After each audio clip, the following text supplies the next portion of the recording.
Washington Neutrality Proclamation. After the American Revolution, the Constitution was ratified, and the first dozen years were spent shaping the political system.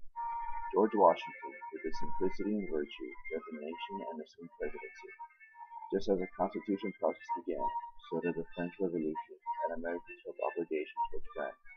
Washington, knowing the new country couldn't hold its own with such a powerful country, issued the Neutrality Act of 1793.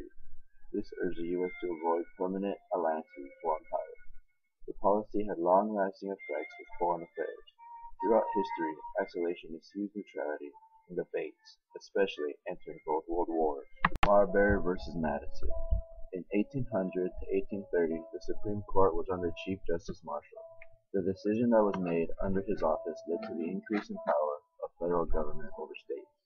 The most important decision was made in the Marbury versus Madison case.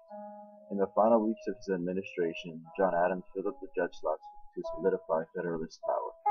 When Jefferson came into office, he had Secretary of State James Madison not deliver the remaining commissions. Will Marbury, a potential judge, sued for his commission. The outcome of the case was that the Supreme Court has the power to review laws and determine if they're consistent with the Constitution. To this day, the ruling has kept balance between the three branches. The Market Revolution. The antebellum period was a time of changing economy. Market economy was introduced at a national and international level. The size of the money supply expanded and gave way to new production, distribution, and consumption. The Market Revolution brought more industrialization to the north and slavery to the south. The regions of the country were pushed farther apart. It also brought advances in transportation, communication, canals, roads, and railroads. Seneca Falls Convention. The antebellum period defined women as inferior and only good for housework and childcare. Women had no independent legal or political standing. To challenge these major restrictions, a group of women met in 1848 at the Seneca Falls Convention, and is considered the birth of the women's rights movement. Organized by Lucretia Mott and Elizabeth Stanton, they issued the Declaration of Sentiments, with one of its most important lines being, "All men and women are created equal."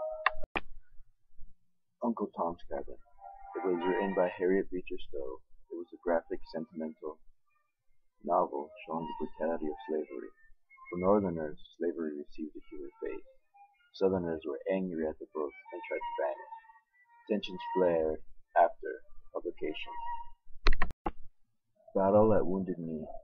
From the beginning of finding North America, Native American groups lived on lands that were forcibly coveted by others. Indian nations first welcomed and traded with their new neighbors.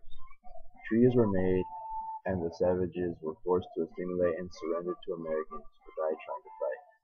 The reservation system was introduced along with many wars between the Americans and different native tribes. The Indian Wars ended at Wounded Knee, South Dakota in 1890. U.S. forces surrounded a group of Sioux Indians and proceeded to open fire, killing 200 to 300 Indians. Pragmatism. Pragmatism was one very important result of progressive movement. Due to rapid industrialization, political corruption, and urbanization, progressives gravitated toward pragmatist ideas of William James and John Dewey. They questioned the quest for eternal truth and focused more on ideas' ability to have a positive impact on the world. Experimentation was central to pragmatism. John Dewey especially used it in a school he started in Chicago. The school emphasized the process of learning on student participation. No teaching the lesson, but teaching the student. Brown versus Board of Education. The Civil Rights Movement was one of the most significant reform movements in American history. The challenge fed the racism of American society. Activists pressed their cause in many ways, but a most promising one was the case of Brown versus the Board of Education in Topeka, where the issue of segregation was brought to the Supreme Court. Reverend Oliver Brown's daughter, who was 8 years of age at the time, had to go to a school miles away rather than a white school nearby.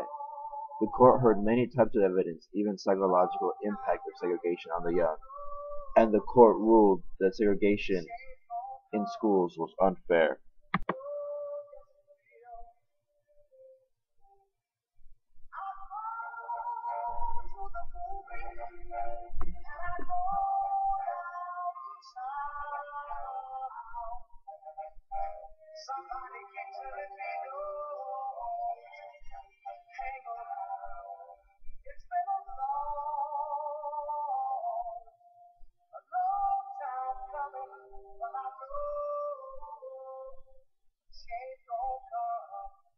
GI Bill.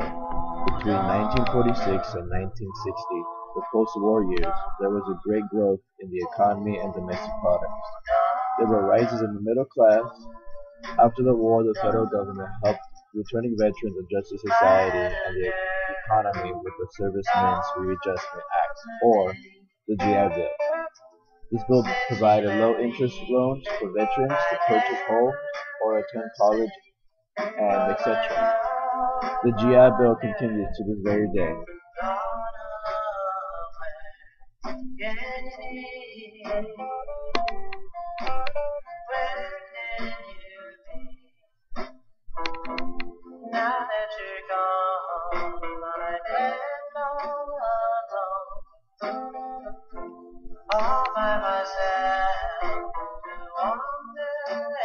Nuclear energy and the 3 Mile Island. Some Americans put faith in nuclear energy as an alternative to fossil fuel. Electricity is produced by spinning turbines. In power plants, steam spins the turbine. The problem is generating energy to boil the water to produce steam. In nuclear power plants, a nuclear reaction generates that energy, rather than the burning of coal or oil. The material needed for nuclear power, such as uranium, is relatively cheap and plentiful. The nuclear reaction does not produce the greenhouse gas carbon dioxide.